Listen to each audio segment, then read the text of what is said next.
How's that? There we are. We're ready to How are go. you? Long time no see. Yeah, great to see you. We're gonna get into our experience together. We spent some time at UIndy. We're both UIndy alums. We'll get into that experience. But to start, Sarah, I know, did you go to Perry Meridian for high school? Let's go back to that time. Okay. Uh, Yes, I did. and what were some things that you were involved with in high school? Well, I was definitely involved in a variety of things. So, anywhere from speech and debate to then show choir, all of the musicals and plays. I just really enjoyed that for the most part, but really like to stay pretty involved in school overall. Okay, yeah, and I did radio and TV at Carmel, so I've been in this for a decade now. And Perry Meridian isn't that far from UIndy, so I mean, was UIndy always like the first choice when it came to college? So I looked at a few different schools. My sister went to IUPUI, so naturally was kind of looking into similar choices as her, but went on a tour at UND and then just fell in love and just knew that's where I wanted to be. And now history. Yeah, the rest speaks for itself. Communication always like the area of study you wanted to go into. So hilariously, I met Audrey when I was working at a store in Greenwood, and she was buying hair products, and I had basically received word that I had received scholarship to go to UND. And so I had the opportunity to chat with her and the checkout line and learn a little bit more about communication, and then essentially looked into that and actually nursing, and then ultimately decided that communication was for me. Was super excited to be involved in radio and TV and have that type of experience. Yeah. So history ever since I met Audrey. She won me over. Oh, it's funny you mentioned Audrey because she was my academic advisor. So she was actually the Oh, first person I met too on campus, and gave me a little bit of a background into the department. And you eventually joined forensics, which sounds like CSI, but it's the speech and debate team, right? Uh, exactly. It sounds like something else than what it is. um, and for a while, Audrey was the instructor for that program. How would you describe that experience being a part of that? Oh my gosh, I think that's where I really found a love for speech and debate was through Audrey. She's just one of a kind, as you know very well. She has just the biggest heart, and she's not afraid to speak her mind and share her critique. And that experience of traveling, receiving that type of critical feedback pretty consistently, I think really helped me develop and really have a lasting impact. We had a ton of fun, too much fun. I can count a few times Audrey had to keep us quiet on the bus and in class and other places because we love to have fun. But it was such a rewarding experience, and definitely recommend it for someone that's going into college, considering a variety of things, even if you're not a communication major. Those skill sets that you learn in speech and debate really carry you through the rest of your life. What would you say are the things that you learned that still stick with you? I think being able to speak in front of a room, you Hmm. having more practice, it's uncomfortable for everyone, maybe not for yourself, or for someone You and that I, loves it's old hat. Yeah. So, to. But it takes time, it takes practice, and it's really a lifelong skill that you continuously own and develop, right? Nobody's absolutely perfect at it, but man, starting early, and especially in college, to have the opportunity to get critiqued and learn specific skill sets to help you with being able to speak in front of large crowds, being able to provide didactic. I mean, in my current role, I use that all the time. I'm constantly having to teach courses, assist with courses, um, critique faculty and provide feedback. So all those skills have just been reoccurring and use them pretty much every day.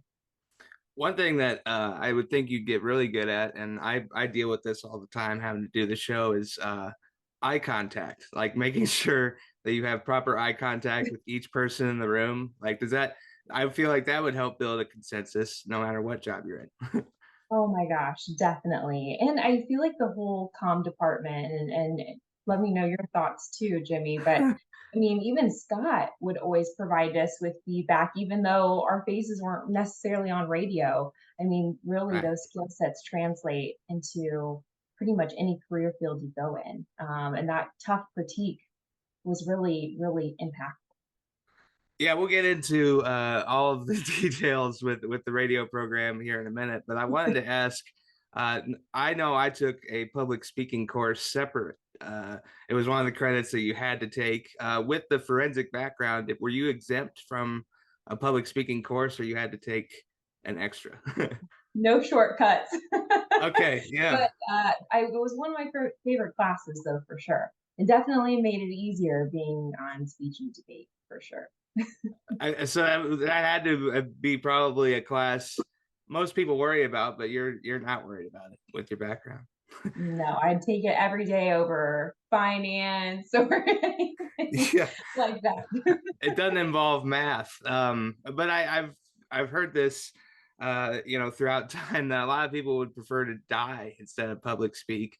And I said I would tell the story of Chris Farley at Marquette doing his public speaking. He was at the time, I think he was a theater and communication major, and it was a how-to speech. And in order to make it interesting, uh, his roommate said, I'll work on your speech. And he said, I don't care what you do, Chris, but you got to drink beer. So Chris brings 3 beers, cracks one open. And when he cracks one open, the teacher's like, what the hell are you doing? And Chris says, it's for my speech. So he grabs the beer, walks outside, and after a few seconds, he lets out like this animal scream and walks in on all fours, has his shirt over his head, chest exposed with his jacket still on, jumps onto the teacher's desk, pushes half the papers onto the floor, chugs the remainder of his beer, and whips the can across the room, hitting the wall. Turns to the class and says, "How to get someone's attention by Chris Farley." He so nailed it. yeah, I mean, for a 30-second speech, that's all you have to do. But No I kidding. think that there's a degree of like fearlessness with public speaking. I know from being a volunteer in my younger days that uh, getting in front of an audience after you do that, there's really not much else. And also I'll mention this since we're talking. My dad was a singer. Are you comfortable singing on stage? That's different than talking. Yeah, your dad is a legend. Let me just say that. I Yeah, we can love get into it. all the things that you share about him. Incredible, incredible music he created, and I love that legacy is living on. But yes, definitely in high school, being involved in the musicals and things, had no fear when it came to that, just because I love to sing and Okay. still do, but now definitely just in the shower or in the car. Not for Favorite. the that's for sure. It was just more for fun Okay. than anything else. Um. Well, and we would go out, to the bars, bar hop downtown. What's a go-to karaoke song for you if you had to pick one? Oh my, truthfully, I've never done karaoke. No. As someone that loves to sing, it would be surprised, but definitely would be way too shy in that environment. For some Yeah. reason, if it's performance, you're pretending to be someone else, I can channel that a lot easier than being, you know, Okay. Sarah Hewitt up at the karaoke bar. So I've Yeah. never done it, but I'd love to hear your choice. Oh boy. Um, Pride and Joy by Stevie Ray Vaughan. Oh man. Yeah, something that I could like do an imitation of SRV with, maybe. I don't know. Um, and you mentioned Yeah. Dad. He never liked karaoke because he's a pro. That's like that's Sure. practice, to the average or to the musician. But I Naturally. know that I know that you lost your dad when you were only 11. Um, Talk to me Oh. about your dad. What do you remember about him? Oh, wow. Yeah, we share this common pain, don't we, Jimmy? Yeah, we do. My father was a little bit older than probably most folks' fathers. So Mhm. he was in Vietnam, just to paint the picture for you. And a lot of folks, when I was in elementary school, thought he was my grandpa. So, you know, full on oxygen tank, in and out of the VA hospital since I was born, had his first heart attack way before I was born. So I definitely was a surprise.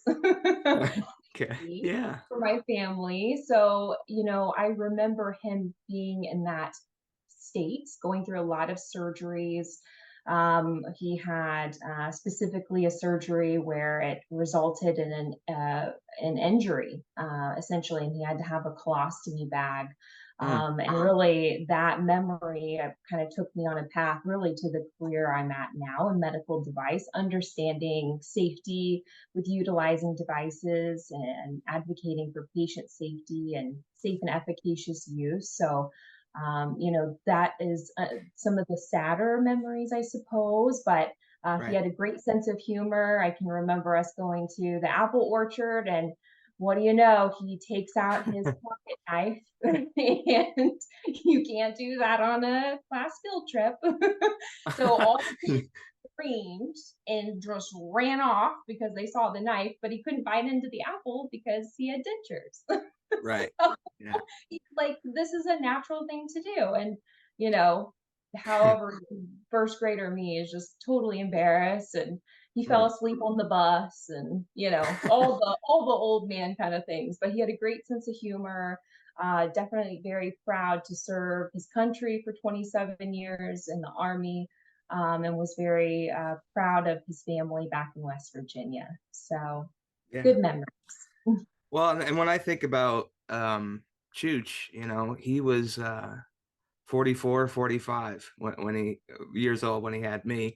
So, by the time we got to around college, he was among the older parents there. How did having an older parent help you looking back?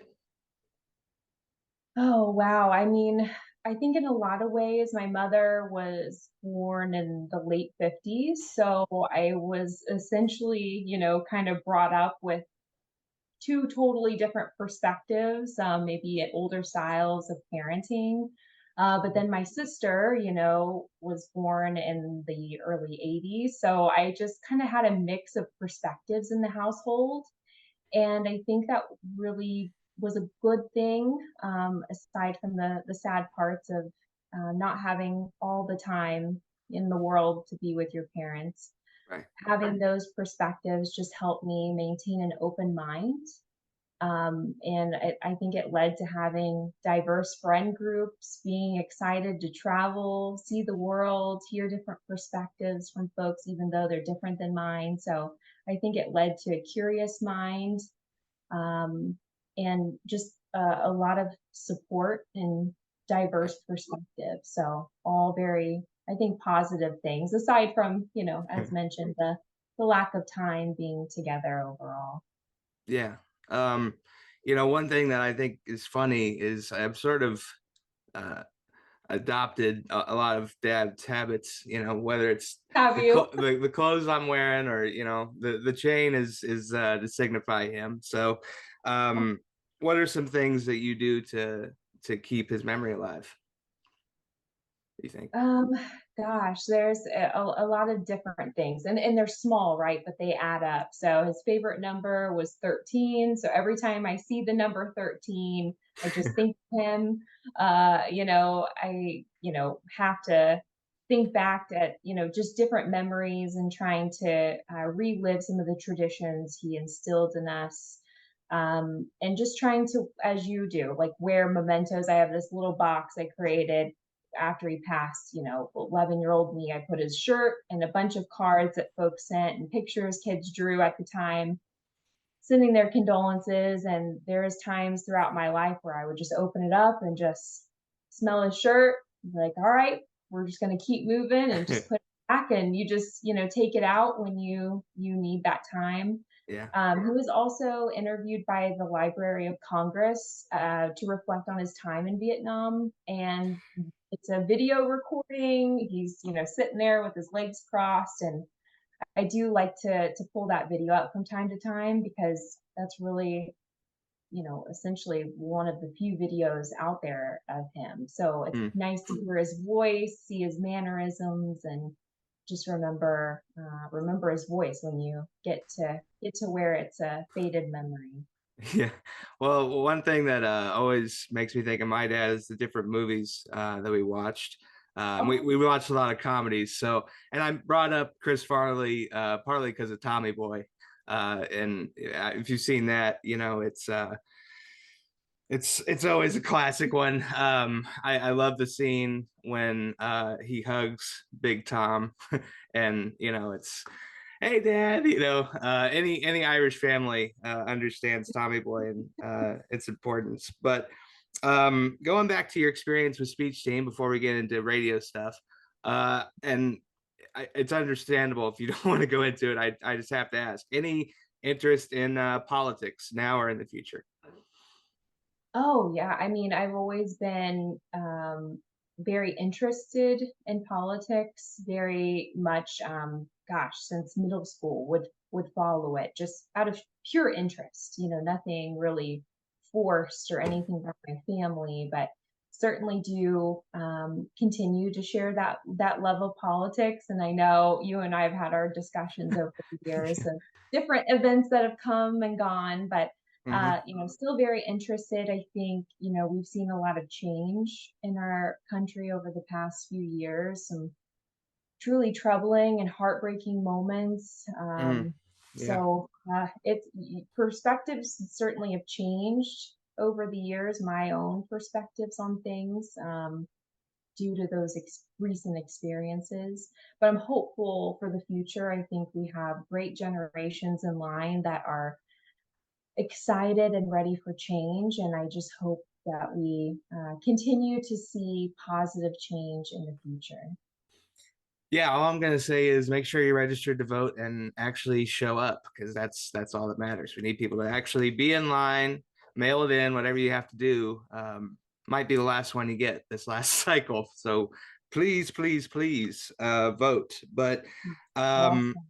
going into our radio experience together, what do you recall about going into that class? I can remember pulling up on the motorized scooter my first day and being really nervous, wanting to make a good impression that first day.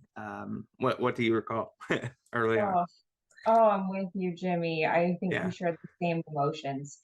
Incredibly intimidated, automatically assumed everybody else knew what was going on, had incredible experiences, and I didn't really know a whole lot about what I was getting into, but was just super excited to even have the opportunity to be involved.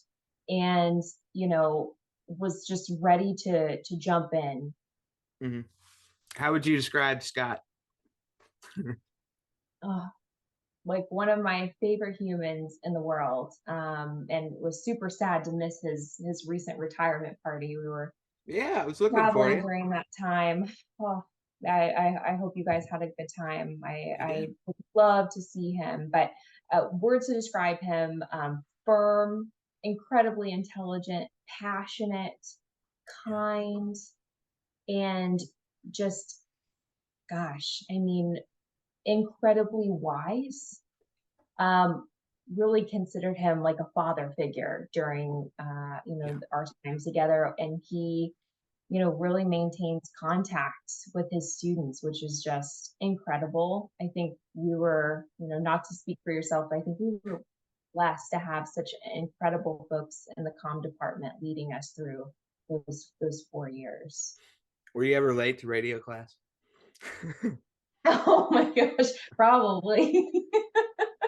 I think I was I late have no doubt twice. I was at Four some years. point. Yeah, well, to explain to people why we're laughing, one caveat that made you want to make sure that you're on time. If you were late to class, Scott would literally stop his lesson and you have to apologize for being late. And then the whole class, glad you're here, and then move on. So that was not a moment anybody wanted to have because it stands alone. Um, Definitely not. Also, No. 8 a.m. was the start time for radio, like the earliest that you can go. So, what do you need in the morning to be ready to go, Sarah? Oh my gosh. Praying that my car worked to get there. I know you were on campus, so I was off campus Yeah. at home, just being minutes away from the university, but making sure I had a strong caffeinated beverage and hoping my car got me there, that I had enough gas, and that it didn't have to stop because Right. thinking ahead was not all there at that point in my life. Well, I'm still guilty of it. one thing that made me stand out, anybody that recalls my time at UND, and I mentioned it that I pulled up to class on a motorized scooter. I did drive that around to get from point A to point B. And you said that your car wouldn't start. Sometimes I didn't charge my scooter enough, and it would Oh barely get me no. back, man.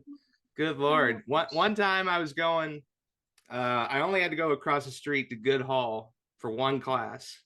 Forgot to charge it that day. It was not only raining, but it was about to run out of battery as I'm going across the street to get back toward Esch and East Hall, is where I lived.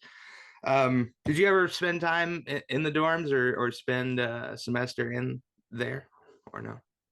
No, I didn't really. I went a few times to see my friend Emily Morris, who I know we both know very well and love. Yeah. Now Emily Radcliffe, which is just still hard to believe. But Right. yes, went over a few times to see her and some other folks, but didn't spend a whole lot of time there. But it looked like it would be a lot of fun. Did you enjoy your experience Eh, on campus? I mean, it was cool. It was like summer camp basically, and I had my Aunt Helen and Joey and Johnny not too far from me, so I went to a lot of Southport High School basketball games, which is Oh, how I yeah. knew about Perry Meridian, being the other school across town. But Mhm. another thing I wanted to document was the pledge drive. I know we did that at WICR. Endless pizza was always an incentive for doing that, but cool experience to like be at a phone bank and like take donations. I thought, you know. Yeah, it it's a well-oiled machine. I mean, the things that that radio department does is just incredible. And really, Doug, God rest his soul, really Yeah. led that initiative and was just impeccable. Like amazing humans at the comm department for sure. um, were you the ops manager at one point? I Yeah, was, I I was got trying to to do think. a variety of positions that you know all well. Started out in traffic freshman year, which I just couldn't even believe. That interview was no joke at all for Okay. any of these positions. But then got to transition to operations manager, which was a ton of fun, and just couldn't believe, as a college student, you have the opportunity to get paid to be on the air, right? I Yeah. mean, what a better opportunity. Then transitioned to news and then did some sales at the tail end as well. Wow. So what was the process? I mean, it's obviously different for each role, but pretty extensive process to get on the management team with the whole interview, uh, step by step, having to do the process. Yeah, it felt like a lot at the time. I mean, gosh, you would be preparing for weeks beforehand. But what a great experience, because I mean, that's how it is in the real world. I know when I first got hired on right after college, I mean, I had to go through at least six different interviews. Mm, So, I mean, right. it definitely translates very well. And I owe Scott Eaker definitely all the credit for being so thorough with our preparation because it helped tremendously, getting and furthering my career for sure. I still use those same skill sets today. Yeah. Well, I recently had Kylie Crane, now Kylie Kendall, on the program, who we had in our senior project class. You were not in my group. Who was in your group for senior project? Do you remember? Oh my gosh, it was such a long time ago. Now I'm like trying to remember. It's a long time. I don't, it's all such a blur because I'll tell you, I had just gotten a job and was graduating early. So I graduated in December and had just gotten a job and was just doing everything I could to get, a full-time position. So to be quite honest, that whole class is a little bit of a blur. I know we pick our own favorite Starbucks drinks at the time. That's the only thing I remember, which is really sad, but just had a lot to juggle at the time. Sure. And so it kind of feels like a blur, to be honest with you. Do you relate to that? The tail Um, end of senior year is just tough. There's a well, lot going on. I'm surprised how much I recall. It's sort of when it's a major moment in your life, you can recall it. I can remember Joe asking me a question, and I can remember Gene asking me a question, and I remember for the project, you were instructed to say, Professor Bainline asked X, Y, and Z, and then answer the question. So it was Mhm. pivotal to preempt your answer with the question. And I still have my reviews of the senior project, and like you said, Oh, I look back on them and I'm like, okay, I did a pretty good job there. But I remember everybody being stressed because that was the capstone project. Because if you don't pass, you don't graduate. That was the whole deal with that. yeah. Um, Well, I'm sure you did a heck of a lot better than I it did. again that well. That's the toughest public speech you're going to give as a comm major right there. You're in front of the faculty, and it's up to them. If they don't think you're ready, then they won't pass you. Um, but again, you'd have to be. I think you'd have to make an effort to really not pass. Yeah. Trying to think of different things we can talk about here. We already talked about the favorite bars that we went to on a Thursday or Saturday night. I know you showed up for my 22nd birthday party. Do you have a favorite drink of choice when you get the chance? Oh, well, back then, I don't think I had a favorite drink of choice because I really didn't drink that much. And it was just kind of whatever was available, to be honest with you. My husband, who I started seeing when I was 20, kind of introduced me to wine and those kinds of things. So, Right. whenever I got a little bit older, but as far as, now, my palate has definitely evolved since Okay. college for sure. So I love a dirty martini with gin, not with vodka. Okay. I love an Aperol spritz. Every girl probably loves an Aperol spritz or man. And gosh, what else? I do enjoy scotch as well from time to time. Wow. Okay. How about you? Well, when I drink, rarely when I do, it's probably just a shot of whiskey. I don't know. Um, I'm not a great I'm not great when I drink. I've joked that when I walk better, I've had too much.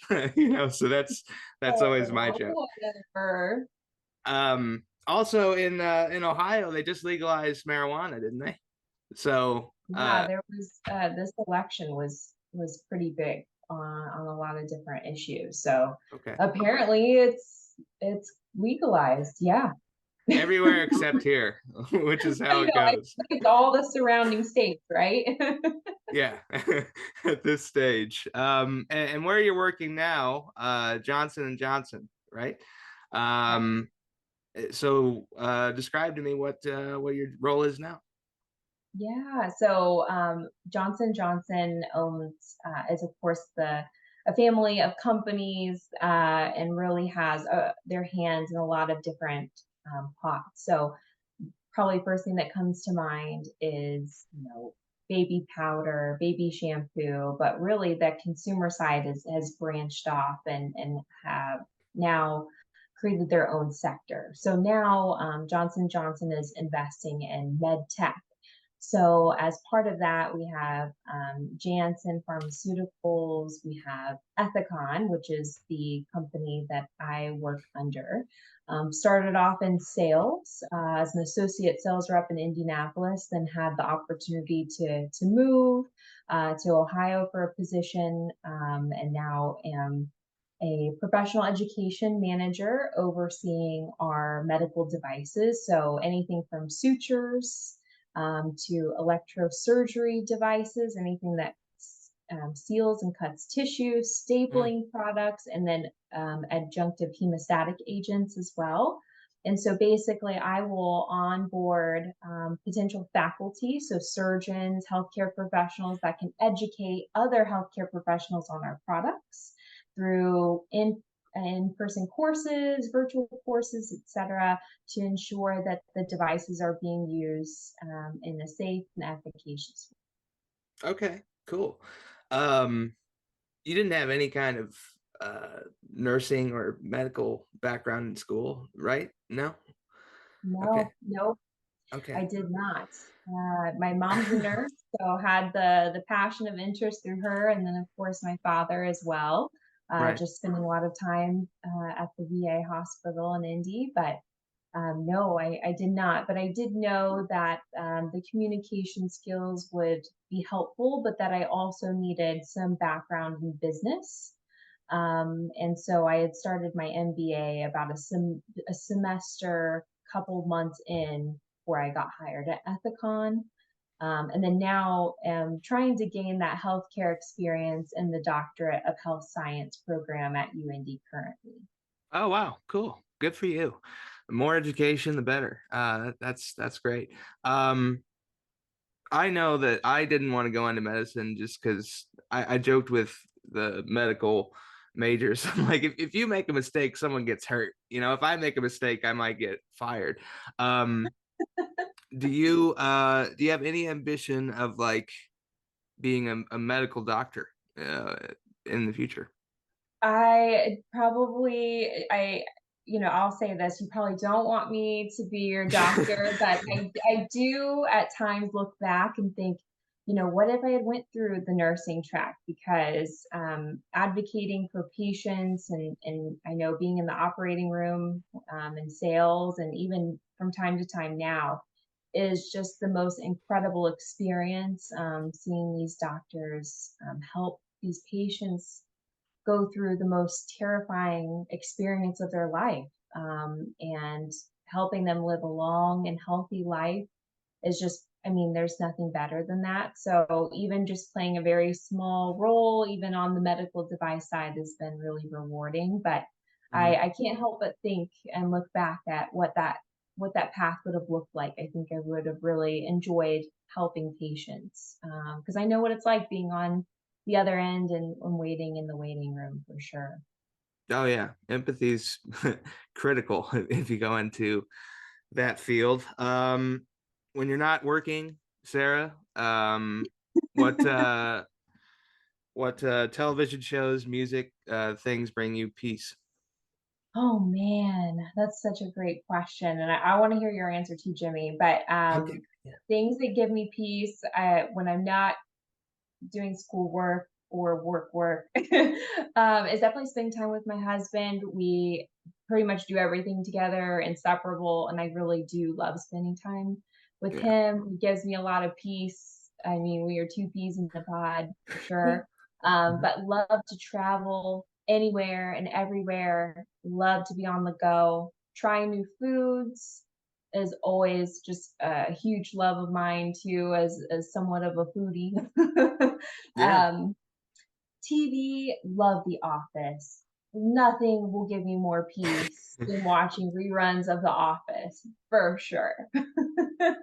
Okay. Awesome. Which office character most resembles you? Oh my gosh, most I don't know if any resemble me, but I literally love them all for different reasons. I Yeah. mean, they had casted that to perfection, in my opinion. I Well didn't done. watch it when I was younger. I watched it for the first time, I think in, a couple years ago now, if that, maybe a year and a half ago, and just fell in love. That's just the best show ever. Um, the more the older I get, the more I like Stanley. He's just kind of cut and dry with Oh, everything he says. Yeah. So oh yeah. shows up on time and all he wants is a good pretzel on pretzel day. Can we get Stanley that, please? Get him Goodness a sake. Guilty pleasures. Do you have any of those? yeah, for sure. Gosh, guilty pleasure. I would say my oh, gosh, maybe like biscuits and gravy or a Okay. filet o fish from McDonald's. Okay. Love Yeah. that. I know, like, totally, two pillars here, but, my mom makes incredible vegetarian friendly biscuits and gravy, and then so does my husband with, like, fake sausage. They're both vegetarian, and it's to die for. Like, it's delicious, and he's a great cook. But then, I don't know if you saw, are you a fan of Joe Rogan at all? You watch his podcasts or I'm aware of Joe Rogan. I'm not necessarily a fan, but I'm aware of not him. really Yeah. a fan? Well, Yeah. I happened to see, I think it was on TikTok because I that's another guilty pleasure is probably TikTok. But a clip of him referring to his love of filet o fish, but he refers to it as fillets o fishes. So that's kind of a joke between my husband and I, referring filet o fish to Right. fillets o fishes because of Joe Rogan. Does Mark do most of the cooking since he's a good cook? Yeah, basically. Okay. Good Yeah, deal. basically. I do try, especially some desserts that I think he'll like. I'll try those for sure, but he is a way better cook. So, and he enjoys it. He finds peace in cooking for sure, whereas it feels chaotic to me and I'm always so afraid of messing it up. So I take pleasure in other things. Um, and I'm just asking this because this is part of mom's process when she's cooking something. Does Mark explain to you how it's prepared as he's preparing it? I feel like some Um, people. If he wants me to learn, then yes, for sure. And he is such a great teacher. I mean, I always tell him, I was like, you need to be a professor, you need to be educating for sure, because I think he just makes it feel so simple. But then when you're the one doing it, it's not so simple. Right. But yes, he does. So your mom does the same thing? Well, we talk about food a lot. Like food is one of the main things with mom, and she documents a lot of the meals that she makes and posts it on Facebook. And I'm like, like can we, I don't really care. I Exhibit A is me and how well mom cooks. You don't need any further proof than me to know that she's good. So, talking about my guilty pleasures, we'll go ahead and get into it since I didn't reveal it. Yeah, Um, I'd love to know. well, it's trash TV, so prepare yourself. Flavor of Well, Love. Have you seen that? That's a tremendous show. oh, Summer of Love. No, it's on No, Netflix, right? Flavor of Love. Flavor Flav. Flavor of Love. Is this on Netflix? Where can I find This this? is on Hulu, and this is from like the early 2000s. It's the rapper Flavor Flav, Mm-hmm. and it's basically him doing The Bachelor, finding his girlfriend. Oh, Couple how's seasons of that, that. Say it again. how's that turn out? About as well as you can expect. He ends up giving nicknames to all the girls in the house. So, it's like one girl he nicknames something because he's like, you are something. And then this is what the show is infamous for. She ended up going number two on the floor in the house, which is like, what? You'll never see that again on any other live television show. So Probably not. again, guilty pleasure, Flavor of Love. It's on Hulu and Paramount Plus, possibly. But Oh, you can stream that now. Rock of Love, same deal. Brett Michaels as like the Bachelor, trying to find his girlfriend. And I wanted to ask you this because it's like the most popular show right now. Are you watching The Golden Bachelor? Oh, I thought you were gonna ask me about Love is Blind because I We can talk am about that. Sure. partaking. Yeah, Love is Blind, but not a big Bachelor, watcher overall. But I think the Okay. Golden Bachelor is probably pretty interesting. Are you tuning in? I love Gary. Fill I me in. want things to work out for Gary. He's from Indiana, and he has the chance to pick somebody who dated Prince, which is interesting. Um, so I don't know if it'll actually work out, though. I think it's very possible they'll break up and then, something happens, but we'll see. Oh. So you're drawn to the love reality shows, Jimmy. I didn't know. Well, it's interesting. It's like that's the best of reality TV in my view. It's better than the Kardashians. What do you have an opinion on the Kardashians?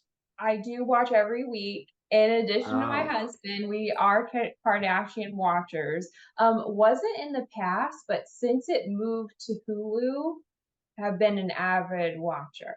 So I enjoy it. I love watching their style evolve and change, and I really do enjoy that aspect, how they do their hair, makeup, the mm, wardrobe. I mean, the content itself, is, I hmm. don't know, I really enjoy it. I'm not gonna lie. That's probably another guilty pleasure.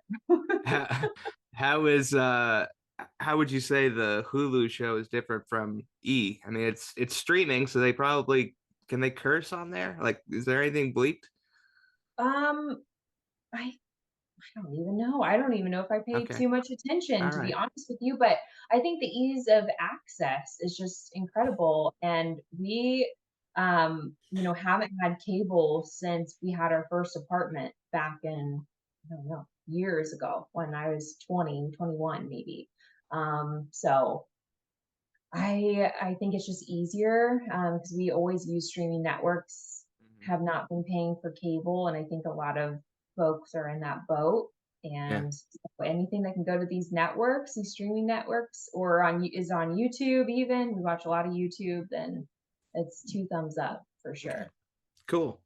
Um, I remember you took home several different awards throughout our time at the communication dinner. What would you say is your biggest accomplishment looking back? Oh, biggest accomplishment? Gosh, I there's so many folks like yourself that were way, way, way, way, way more talented than I'll myself. I stop. felt like and it's the truth. I really felt like there's so many incredibly talented folks in our class and folks above and below us in the comm department in general. So I, can't say there was anything that stood out. I just felt so appreciative of the opportunity to be part of it, even just being in the class and having the opportunity to have a spot, on the radio every single week. To me, it was just opening a door that I never thought would be possible. And, although I'm not in radio or TV today, the skills I learned just transferred incredibly well and just gave me really just kind of this fulfillment that I hadn't had in the past and just true enjoyment. But looking back, I would say my happiest and proudest moment was probably being assigned and given the opportunity to be the operations manager and or the traffic director. I was equally as happy for both opportunities and just couldn't believe that Scott took a chance on me. It made a huge difference. Um, how difficult was prep for music shifts? or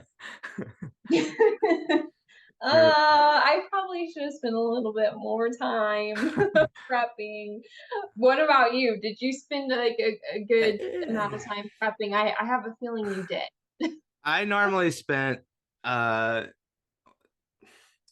I would say at least half an hour on it. If I had an hour on air, I would give it half an hour of just seeing what I could find. Although the beauty, and I'm not recommending this to personalities, the beauty of being at a jazz station is there was like sometimes 7 minutes, with each song. So like you Mhm. had enough time to prepare some things while the shift was going on.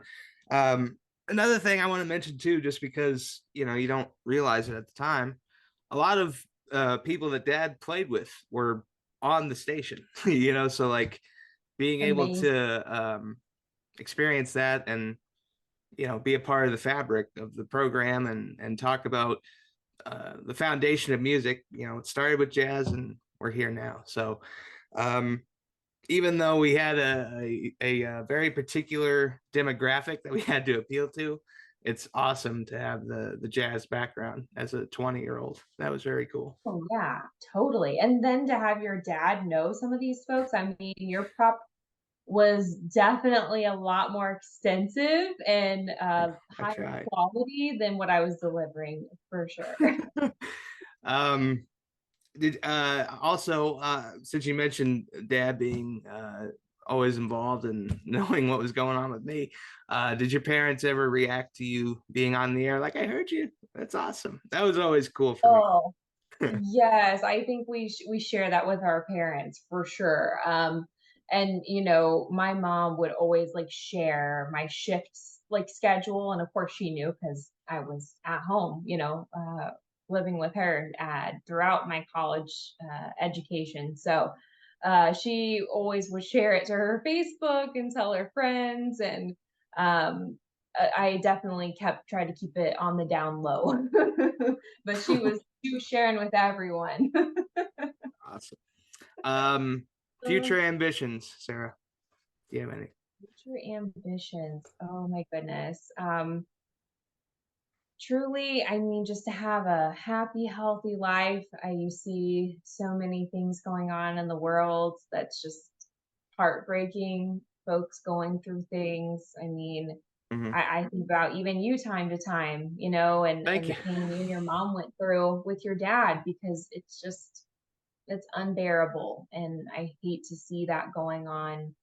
Those things happen to folks I love for sure, but ambitions, aside from being happy and healthy, is hope to have a family within the next few years. Hard to believe. Yeah. I'm at a point to say that, Yeah. but Sure. just continue to evolve my career. Definitely open to where that takes me with this Doctorate of Health Science degree. I hope to be done with it next year. Fingers crossed. So I All would right. love to be able to graduate next year. So certainly have that on the docket, and we're in Ohio, but certainly open to getting back to Indiana or wherever life takes us. We're certainly up for the adventure. But Sure. those are a few of mine. How about you, Jimmy? Man, I'll tell you the truth. I'm over 100 episodes with this project, so I'm past the syndication number. I'm not saying I'm done with it. It will always be an ongoing tape of my life, but I'm ready to find the full-time job so I can start earning again and pay for some things. That's the main goal for me, is to find a stable income because I've shot my shot with this industry a couple of times, and it's emotionally violent. You crash and burn, and you can be out anytime. So something that's stable and pays the bills is what appeals to me now as I approach my 30s. Oh my God, I'm almost 30. It's hard to believe. But Yeah. Sarah, I really let me tell you something. I didn't worry about you too much after graduation. I Me figured, too. yeah, well, no, of course not. No, honestly, I really didn't worry about you finding your path.